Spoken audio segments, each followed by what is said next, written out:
할렐루야.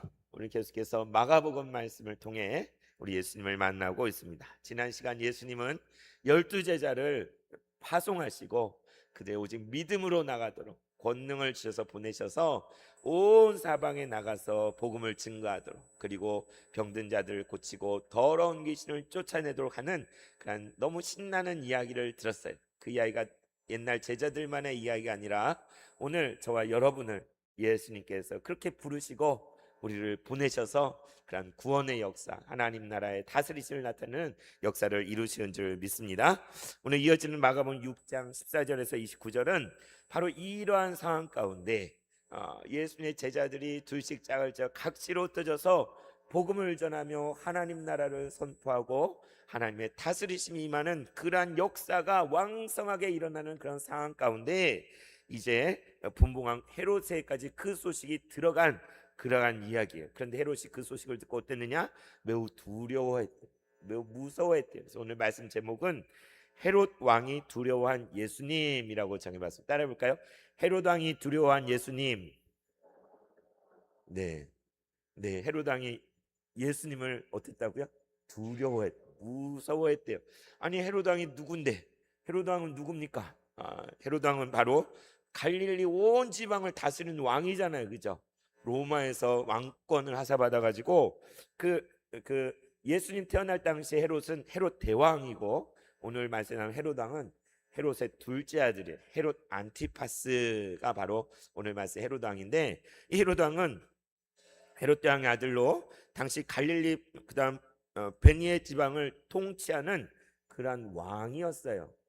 근데 그 헤롯이 예수님을 두려워했다는 것이죠. 당시 상황은 로마의 지배 아래 있어서 예루살렘과 유대는 누가 다스려요? 총독이. 네. 본디오 빌라도 같은 총독이 유대 지방은 직접 다스리고, 이 갈릴리 변방 지역은 헤롯 안티파스에게 다스리도록 한 상황이었습니다. 그 헤롯 왕인 거죠. 제가 이 헤롯 왕을 좀 더 찾아보니까 이 사람 보통 사람이 아니에요. 유학파예요, 유학파. 에돔 출신인데 저기 로마에까지 가서 수학을 했어요. 어릴 때 아버지가 보냈겠죠, 그죠? 권력 있고 그러니까 멀리 로마에까지. 오늘날 우리가 미국이나 어디 유럽 같은 데 가서 유학하고 오면 참 대단하지 않습니까? 그런 것처럼 헤롯은 멀리 로마까지 가서 어린 시절 유학생활을 하고 이제 분봉왕이 되어서 로마 황제에게 그 명령을 받아서 이 갈릴리를 다 지배하는 사람이 된 거예요. 그런데 헤롯은 로마 황제에게 얼마나 충성을 했냐면, 디베랴라는 지명 들어봤죠? 디베랴라는 도시가 뭐냐면 황제 트리아누스, 그러니까 트리아누스에게 그 바치는 디베랴라는 트리아누스라는 이름에서 따온 거예요. 그 황제를 위해서 한 개 도시를 건설할 정도로 정말 로마 황제에게 충성하는 그러한 사람이 바로 헤롯이었다고 합니다. 근데 이 헤롯은 좋은 사람이에요, 나쁜 사람이에요? 네네.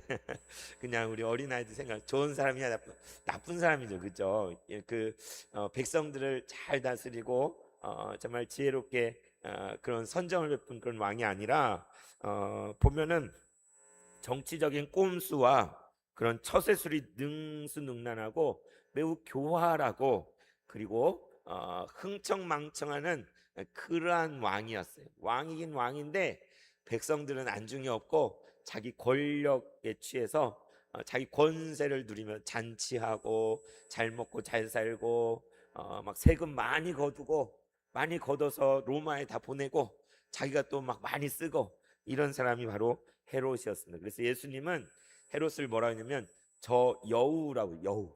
헤롯을 뭐에 비유했냐면 여우에다가 비유를 하시기도 하셨습니다. 바로 그런 사람이 헤롯인데, 우리가 이제까지 예수님께서 복음을 주로 어디서 전하셨어요? 갈릴리 지방에서 전하셨잖아요. 근데 그 지방을 다스리는 사람이 누구냐?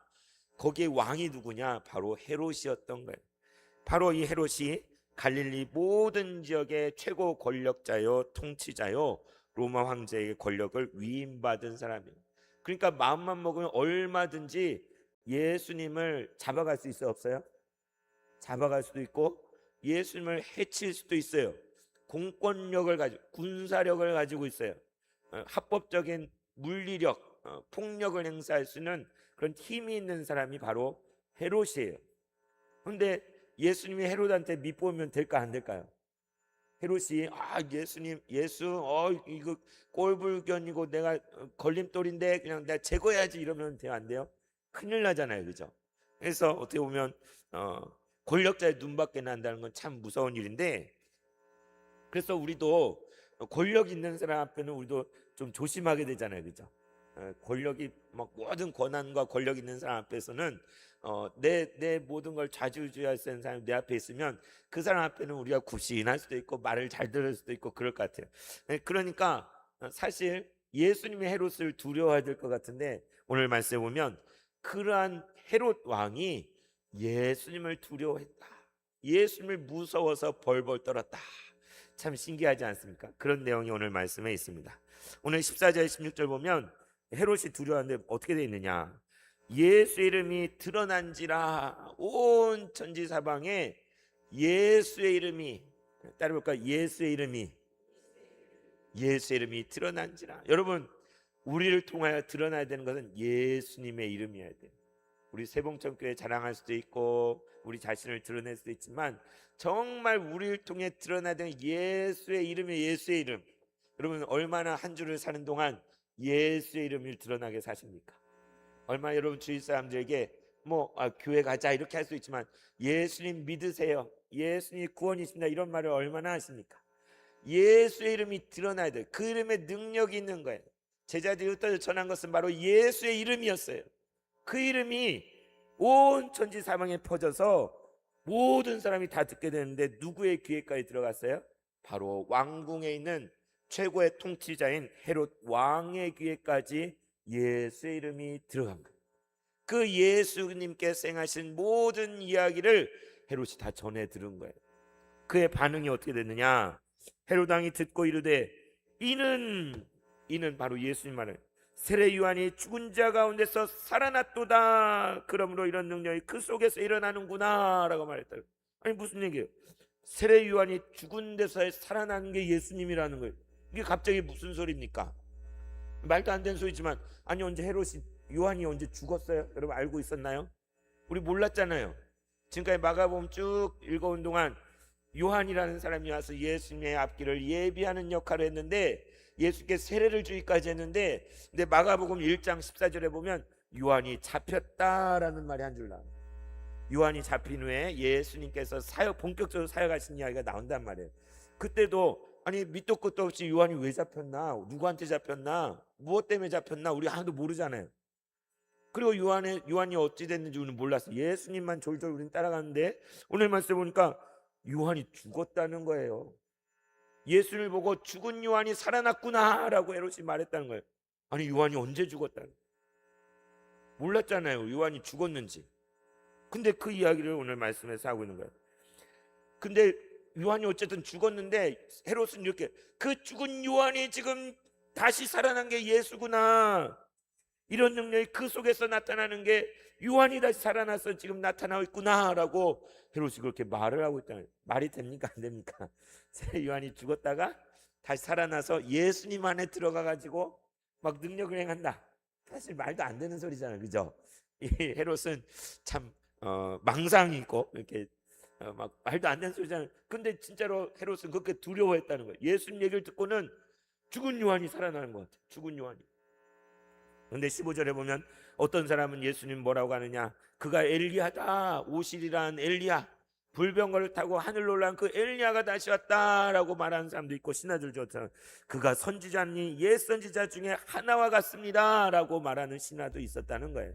그러니까 당시 사람들은 예수님이 다니면서 천국 복음을 전파하시는데 그분이 하나님의 아들이신데 그걸 못 알아보고 엘리야구나, 죽은 사람을 살리고 바다를 잠잠케 하는 그런 능력을 보고 엘리야와 같다, 또는 옛날 선지자 중에 하나 같은 이가 왔구나, 어떤 사람은 세례 요한과 같다라고 말하는 사람도 있었잖아요. 그렇게 사람들이 평가를 하던, 아직 하나님의 아들인지는 못 알아보는 거예요. 메시아인지는 모르는 거예요. 그렇게 얘기를 하는데 헤롯은 그 말을 듣고 뭐라고 하느냐, 내가 목벤 요한 그가 살아났도다. 여러분, 요한이 어떻게 죽었다는 거예요? 목 베서 죽었다는 거예요. 누가 목을 뱄어요? 헤롯이 목을 뱉다는 거예요. 이게 무슨 소리예요 지금? 이게 무슨, 정말 깜짝 놀랄 일 아닙니까? 아니, 요한이 잡혔다는 이야기를 들었는데, 그 요한이 죽었는데 그걸 죽인 사람이 헤롯이고, 어떻게 죽였냐? 목을 베서 죽였다라는 얘기가 여기 다 나오는 거예요. 헤롯이 말하는, 내가 요한을 목 베서 죽였는데 그가 다시 살아났구나라고 하면 벌벌 떨었다는 것이죠. 그러니까 궁금하잖아요. 아니, 왜 요한이 아무 잘못도 없는데 왜 잡혔으며, 아니 무슨 잘못을 했길래 목이 베가지고 이렇게 죽어야 됐나? 그럼 궁금할 수 있잖아요. 그 이야기가, 그 설명이 이제 17절부터 29절에 쭉 나와 있는 거죠. 우리가 궁금할 수 있잖아요. 그거에 대해서 성경은 과거로 돌아가서 그 상황, 그 내력을, 왜 요한이 잡혔고 왜 죽임을 당했는지를 설명하고 있는데, 어떤 내용이 나오느냐? 헤롯이 자기의 동생의 아내인 헤로디아를 아내로 취한 사건이 있었어요. 그죠? 그래서는 안 되는데 동생의 아내를 자기 부인으로 취해버린 거예요. 그랬을 때 요한이 잘못됐습니다 라고 지적을 했다는 거예요. 잘못됐습니다. 여러분, 선지자는 하나님의 보내심을 받아서 말하는 사람이에요. 옛날 다윗이 간음죄를 저지르고 살인죄를 저질렀을 때 누가 찾아갔어요? 아무도 말을 못할 때 선지자 나단이 찾아갔잖아요. 나단이, 왕이시여, 양의 비유를 들면서 양 99마리 있는 사람과 한 마리 있는 사람인데 이 부자가 손님이 오니까 이 한 마리 뺏어서 이걸로 대접을 했답니다. 그러니까 다윗이 극노래가지고, 어떤 놈이 그런 일을 했냐, 당장 잡아들이라고 하니까 나단이 뭐래요? 그게 바로 당신입니다. 여러분, 이렇게 말할 수 있어요? 목숨 걸고 하는, 목숨 걸고. 왕이 화나가지고 이놈이 하고 그냥 그 자리에서 칼로 베버릴 수도 있잖아요. 그러나 선지자는 하나님의 보내심을 따라서 말하는 사람이기 때문에 말을 할 수밖에 없는 거예요. 근데 감사하게 다윗은 그 말을 듣고 찔림을 받아 회개하며 금식하며 하나님 앞에 무릎을 넙죽 꿇었잖아요. 근데 오늘 헤롯은 어떻게 했느냐? 세례 요한이 당신 잘못했습니다 라고 이렇게 지적했을 때, 내가 큰 죄를 저질렀구나 하고 회개를 해야 되잖아요. 그런데 오히려 요한을 잡아들였어요. 감옥에 집어넣었어요. 근데 이게 헤롯의 뜻은 아니에요. 누구의 생각? 헤로디아가 이 말을 듣고 화가 나가지고 이 여인이 요한을 죽이려고 한 거예요. 요한을 잡아 죽이겠다고 한 거예요. 죽이겠다고. 여자가 앙심 부으면 무섭잖아요, 그죠? 옛날 아합의 부인 이세벨 얼마나 무섭습니까? 헤롯이 요한을 해치려고 그런 게 아니라 헤로디아가 죽이겠다라고 했는데 그렇게 하지 못했다는 거예요. 왜 그래요? 헤롯이 요한을 잡긴 잡았지만 그가 의롭고 거룩한 사람인 걸 알기 때문에 두려워한 거예요. 선지자인 걸 알기 때문에, 그가 한 말이 맞다는 걸 알기 때문에 회개는 하지 않았지만 겁나서 건드리질 못하는 거예요. 헤로디아는 저 사람 죽이라고, 요한 죽여 없애버리라고 계속 옆에 충동질하지만 헤롯은 못하겠는 거예요. 감히 무서워서 그렇게 못하고 가끔 가서 요한의 말을 듣기도 하는 거예요. 그러면 들어보면 정말 부끄럽기도 하고 좋기도 하고 막 그렇지만 그냥 그 정도에서 그치는 거예요. 그냥 잡아놓고 어찌할 줄을 모르고 있는 우유부단한 모습의 헤롯을 보게 됩니다. 그러니까는 여러분, 우리가 예수님을 안다고 할 때 제대로 믿어야죠. 예수님을 믿는다고 할 때 제대로 예수님을 영접하고 믿어야 되는데, 어떤 사람들은 예수님 말씀이 좋기도 한데, 예수님 교회 가면 좋기도 한데 또 막 포기해야 될 것도 생각이 되고, 뭐 술 담배도 끊어야 될 것 같고, 주일에 어디 놀러 가지도 못할 것 같고 막 이래가지고 어물어물 주저주저 갈까 말까 막 이런 사람도 있잖아요. 헤롯이 지금 그런 상황인 거예요. 믿으려면 제대로 믿어야 되는데, 예수님을 영접하면 제대로 영접해야 되는데, 요한의 말을 들으려면 제대로 들어야 되는데 듣는 것도 아니고 안 듣는 것도 아니고. 우리도 그런 때 있지 않습니까? 하나님께 제대로 순종해야 되는데 하나님 이렇게 나에게 시키는 것 같은데 또 근데 이런 것도 있고 저런 핑계 이런 거 하면 못하는, 주님 이렇게 하라고 하신 것 같은데 몸은 안 움직여지고 해야 되는데 섬겨야 돼 헌신해야 돼 말씀을 전해야 되는데 못하는, 입에서 안 나오는, 바로 우리의 모습, 바로 이 헤롯의 모습인 거죠. 그래서 이렇게 어쩔 줄 모르고 있었다는 거예요. 그래서 요한은 그래서 감옥에 잡혀 있었어요. 그런데 마침 기회 좋은 날이 왔으니, 기회가 좋은 거 맞습니까? 누구에게 좋은 날이에요? 헤로디아에게 좋은 날, 잔칫날. 헤롯의 생일날 모든 신하들과 뭐 백부천부장들 다 불러 모아 잔치를, 큰 잔치를 흥청망청하면서 술을 마시고 막 먹으면서 막 잔치를 베풀고 막 그렇게 즐거운 날이 있었다는 거예요. 그런데 그때 헤로디아의 딸 빌립과의 사이에서 낳겠죠. 동생과의 사이. 그 헤로디아의 딸이 그 자리에서 춤을 췄다는 거예요. 춤을. 어떤 춤을 췄을까? 막 허리를 흔들며 모든 사람들에게 매혹시키는 그런 놀라운 춤을 그 앞에서 추니까 모두가 뿅 간 거예요. 뿅. 헤로드 왕부터가 와, 너무나 자랑스럽고 대단하고 반해버려가지고, 야야야, 내가 무엇이니 너 원하는 게 뭐냐? 원하는 거 내가 다 들어줄게. 만약에 이 나라의 절반이라도 너가 원하면 내가 맹세코니 주겠다라고 이렇게 약속을 해요. 소원을 말해보라 얘기한 거예요. 나라의 절반 달라고 하면 어떡해요? 저 같으면 절반 주세요 이럴 텐데, 말하자면 우리가 막 내가 소원 다 들어줄게 하면 하늘의 별이라도 따다 줄게 막 그런 거 똑같은 얘기죠. 하늘의 별이라도 딸 수 있어 없어요? 못 따지만 그러나 다 해주겠다는 마음으로 하는 얘기인데, 모든 신하들이 보는 앞에서 이 헤로디아의 딸에게 너의 손 다 들어주겠다라고 장담하고 맹세하면 반드시 지켜야 되거든요. 뭐 무슨 뭐 금붙이나 보석이나 무슨 예쁜 옷이나 뭐 그런 거 원하는 줄 알았겠죠. 그랬더니 이 헤로디아 딸 쭈르륵 엄마한테 가가지고, 어머니 어떡할까요? 나에게 소원을 말해보라고. 다 들어준다. 어머니가 바로 뭐라 합니까? 세례요한의 머리를 구해라. 아니, 구할 게 얼마나 많은데, 얼마나 요한에 대한 원한이 있었으면 마침 잘 됐다, 이때다, 세례 요한의 머리를 달라고 해라. 그러니까 바로 이 딸이 헤로드에 가서 세례 요한의 머리를 소반에 얹어서 나에게 주시오. 끔찍하잖아요, 그죠? 아니, 소반에는 뭐 얹어요? 과일이나 고구마나 뭐 음식이나 이런 거 얹는 게 소반이잖아요, 그죠? 소반에다 먹을거리도 아닌데 세례 요한의 목을 쳐가지고 달라고 청한 거죠. 그러니까 왕이 심히 근심하였죠. 그럴 수 없는데, 세례 요한은 무섭고 의롭고 거룩한 사람, 죄가 없는 사람인데 함부로 죽일 수가 없죠. 그런데 모든 사람 앞에서 호언장담을 맹세까지 했고, 그런데 그걸 안 지키면 어떻게 돼요? 큰일 나잖아요. 제가 필리핀 가기 전에 필리핀 사람에 대한 뭐 유튜브도 찾아보고 그러니까, 필리핀 사람들도 하얀가 무슨 문화가 있대요. 뭐가 체면 문화.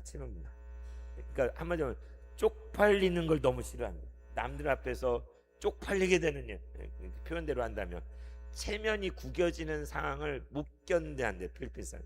우리도 다 그렇긴 하잖아요. 근데 특별히 필리핀 사람들은 남들 앞에 망신을 주거나 좀 하대하거나 함부로 대해서 자존심이 상하게 되면 그것을 견디지 못하는 그런 성향이 있다고 그래요. 그런 것처럼 오늘 헤롯도 맹세한 것을 안 지키면 큰일 나는 거예요. 신하들이 다 들었어요. 그러니까 헤롯은 차마 세례 요한을 죽인다는 생각도 못했지만 이미 자기가 다 들어주겠다고 했으니까 시위병을 보내서 마치 본디오 빌라도가 자기 손을 물에 씻었던 것처럼 시위병을 보내서 목을 베라 라고 해가지고 시위병에 가서 요한의 목을 치고 난데없이 가가지고, 그리고 그 소반에 담아서 헤로디아 딸에게 주니 딸이 이걸 누구한테 가져가요? 엄마한테 가져. 모녀가 얼마나 무섭습니까? 그 어머니의 그 딸이죠. 그래서 제자들이 남은 시체를 가져다 장사했다. 이게 요한이 이렇게 죽임을 당하고 이렇게 잡혔고 이렇게 억울한 죽임을 당했구나라는 이야기가 오늘 말씀에 기록되어 있는 거죠. 여러분, 이 이야기가 너무 극적이어서 슈트라우스라는 사람이 살로메라는 오페라를 만들었어요. 이 이야기를 가지고 각색을 해서 살로메, 그러니까 헤로디아의 딸 이름을 살로메라고 해가지고, 이게 전승에 의한 건지 어쩐지 잘 모르겠지만 살로메라는 오페라를 만들었어요. 그래가지고 이 이야기를 가지고 한 편의 큰 오페라인데, 그걸 저도 이제 조각조각 이렇게 옛날에 그 학교 다닐 때 선생님 보여줘서 본 적이 있는데, 각색을 좀 했어요. 살로메라는 희극은 어떻게 돼 있느냐?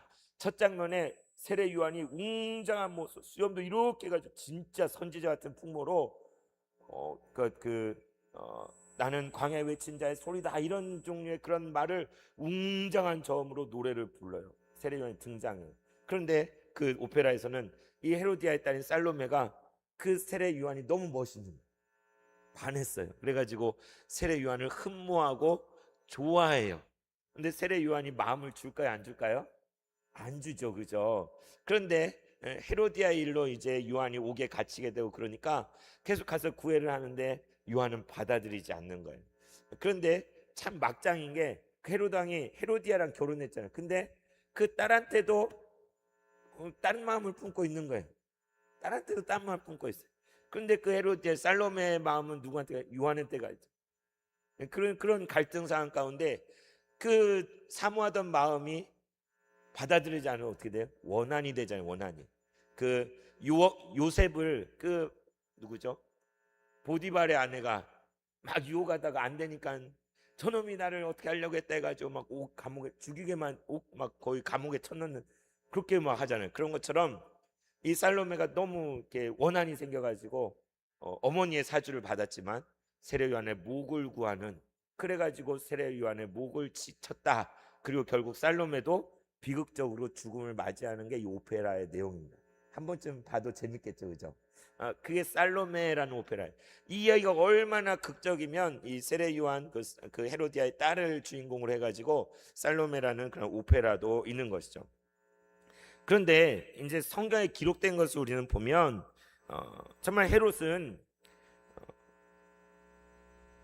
자신이 한 그 맹세 때문에, 자신이 했던 그 맹세 할 수 없이 세례 요한을 목을 친 거죠. 그래 놓고는 어때요? 어떤 생각? 두렵고, 내가 이렇게 선지자의 목을 천 선지자를 죽게 만들었는데 벌 받으면 어떡하나 염려되고 걱정되고 하는 그 상황 속에 예수라는 분의 이름이 막 들려오는 거예요.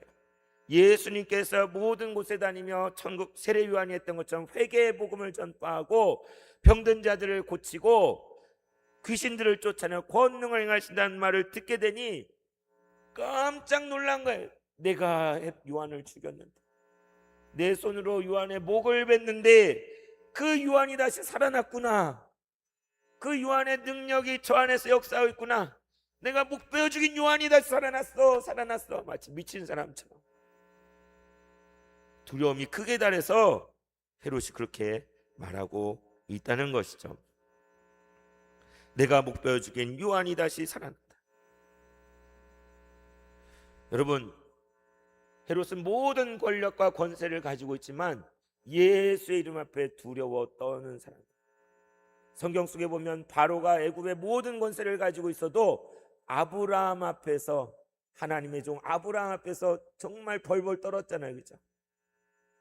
이스라엘 유다를 무너뜨린 바벨론의 느부갓네살 왕도 하나님이 진정한 통치자이신 것을 나중에 깨달았잖아요. 교만하게 내가 온 세상을 다스린다라고 이렇게 교만했지만 하나님께서 낮추셨을 때에 그렇구나, 이 세상 모든 천지를 다스린 분은 하나님이시구나, 그 고백하게 된 것처럼 여러분, 이 세상에 있는 하고 많은 권세와 권력들, 그것들이 사실 우리가 그 권력에 종속된 것이 아니라 그 모든 권력과 정사와 권세들이 예수의 이름 앞에 굴복하게 된다는 거죠. 여러분, 우리 세봉천교회 우리 성도님들, 우리가 뭐 가진 게 별로 없지만 저 관악구청장이 예수 이름 앞에 굴복해야 되는 거예요. 저 서울시장이 예수 이름 앞에 굴복되어지는 줄 믿습니다. 대통령과 모든 나라들의 통치자들이 다 예수 이름 앞에 두려워 떨며 굴복해야 마땅한 거예요. 우리가 가진 이 이름은 그렇게 놀라운 이름이에요. 세상의 정사와 권세를 가진 자들이 두려워 떨게 만드는 이름이 바로 예수님의 이름인 것이죠. 그래서 오늘 헤롯 왕이 예수님에 대해 두려워 떨었다는 것입니다. 여러분, 세례 요한은 어떻게 보면 너무나 억울하잖아요. 바른 말을 하고 의로웠고 거룩한 삶, 주님의 길을 예비하는 삶을 살았는데 죄가 없는데 옥에 투옥이 되고 또 아무 잘못도 없는데 목이 베어서 죽임을 당했잖아요. 근데 여러분, 요한은 뭘 하러 이 땅에 왔어요? 예수님의 길을 예비하러 왔잖아요. 그죠?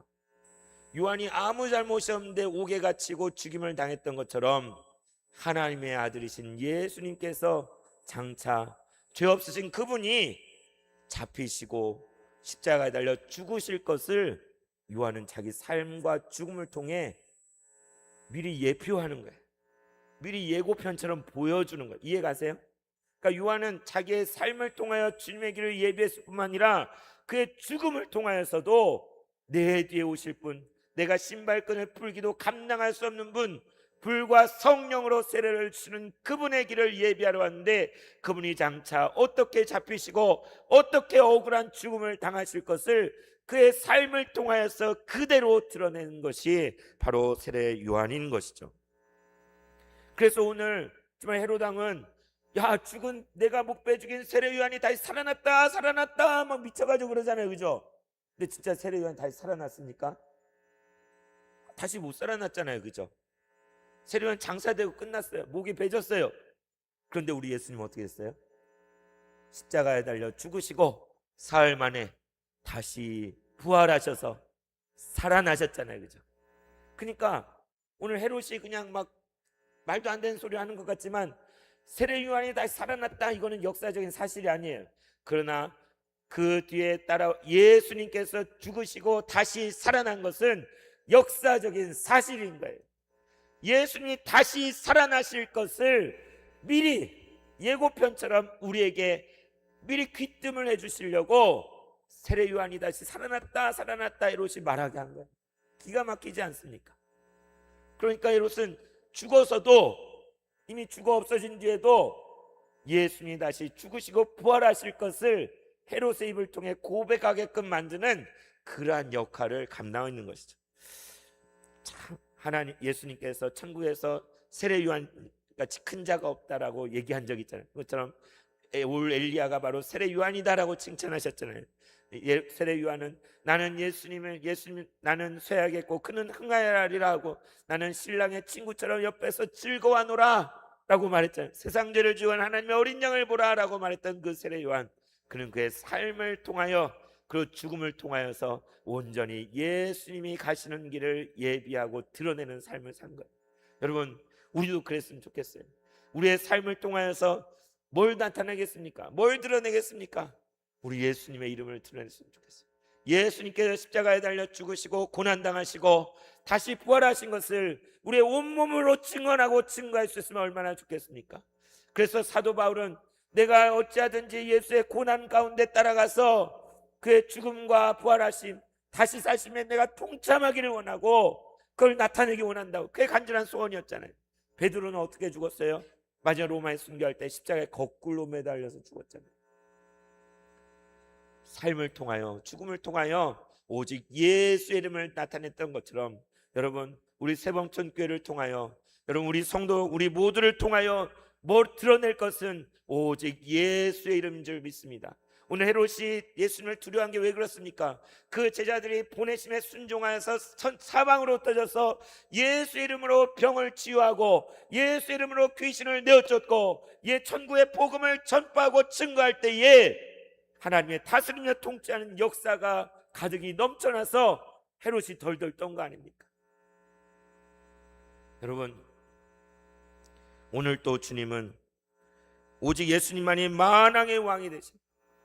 요즘 우리가 열왕기상 다시 말씀 보고 있잖아요. 거기 보면 이제 솔로몬 나오고 이제 뭐 남유다 북이스라엘 나눠져서 이런 왕 저런 왕 착한 왕 나쁜 왕, 저 옛날에 교회학교 다닐 때 공과 공부 시간에 이런 왕 좋은 왕은 이런 왕 나쁜 왕은 이런 막 계속 배웠던 기억이 나요. 근데 왕들의 이야기 왜 나오냐? 진짜 왕이 누구냐? 이거 진짜 왕이, 진짜 다스리는 분이 누구냐? 하나님이 진짜 왕이잖아요. 그렇죠?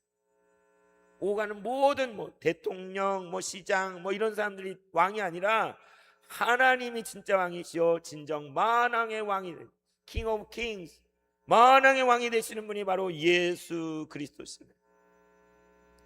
그분이 왕 다스리세요.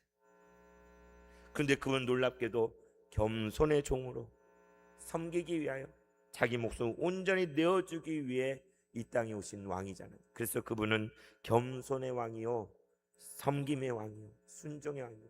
이 세상의 통치자들은 권세와 능력을 부리며 잔치하며 힘을 남용하며 자신을 드러내려고 하지만 예수님은 자기의 생명을 다 내어주시려고 예루살렘에 입성하실 때도 어린 나귀를 타고 입성하신 겸손의 왕이신 것입니다. 여러분, 오늘 헤롯이 두려웠던 것처럼 이 세상의 권세들로부터 두려워 떨게 만들어야 될 줄로 믿습니다. 관악구청장을 두려워 떨게 만들고, 서울시장을 두려워 떨게 만들고, 대통령을 두려워 떨게 만들고, 예수의 이름, 우리가 제자들처럼 복음을 가지고 나아가 증거할 때에, 예수의 이름으로 살아낼 때에, 우리의 삶과 죽음까지 끝까지 우리의 모든 걸 통해 예수님을 드러내게 될 때에 이 세상의 모든 권세들이 두려워 떨며 그 앞에 무릎 꿇게 될 줄로 믿습니다. 이 한 주를 사는 가운데서도 우리가 그 이름을 힘입어 나아가고 그 이름을 증거하며 그 이름의 능력 가운데서 담대하게 나아가 하나님의 권능과 역사를 맛보는 모든 성령 되시기를 진심으로 축원합니다. 찬송가 384장 부르고 기도하겠습니다. 나의 갈 길 다가도록 예수 인도하시니.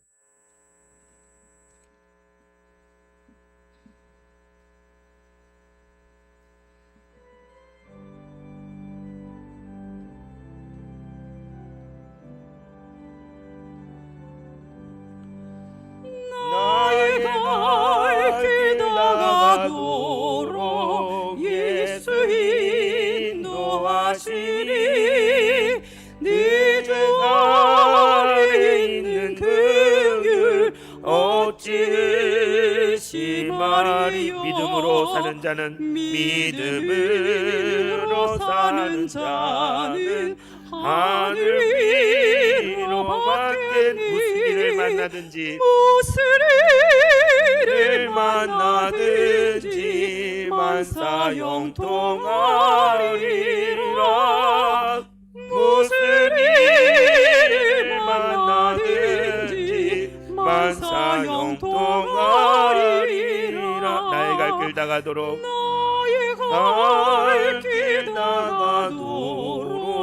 예수 인도하시니. 어려운 일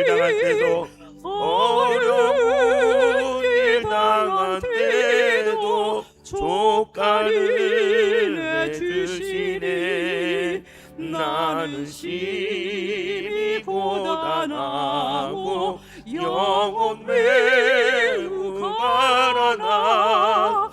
나의 앞에 반석에서 샘물 나게 하시네. 나의 앞에 반석에서 샘물 나게 하시네. 나의 갈 길 다가도록 예수 인도하시. 그의 사랑 어찌 큰지, 그의 사랑 어찌 큰지 말로 할 수 없도. 성령 감화 받은 영혼, 성령 감화 받은 영혼, 하늘 날아갈 때에 영영 모를 나의 찬송 예수 인도하셨네. 영영 모를 나의 찬송 예수 인도하셨네.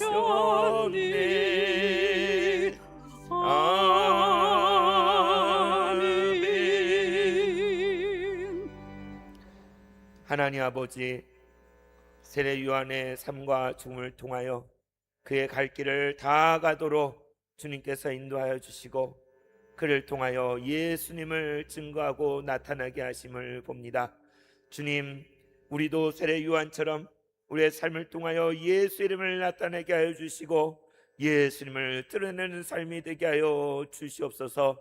믿음으로 담대하게 서게 하여 주시며 제자들이 순종하며 나아가 복음을 증거할 때 하나님의 나라가 임하였던 것처럼 저 권력을 가진 헤롯 왕이 두려워 떨게 된 것처럼 주여 우리를 그렇게 사용하여 주시옵소서. 하나님의 나라가 우리의 가정 가운데 임하게 하여 주시고 우리의 일터와 학교와 삶 속에서 주의 나라를 보게 하여 주시옵소서. 우리의 모든 삶을 올려드리며 예수님의 이름으로 기도드리옵나이다. 아멘.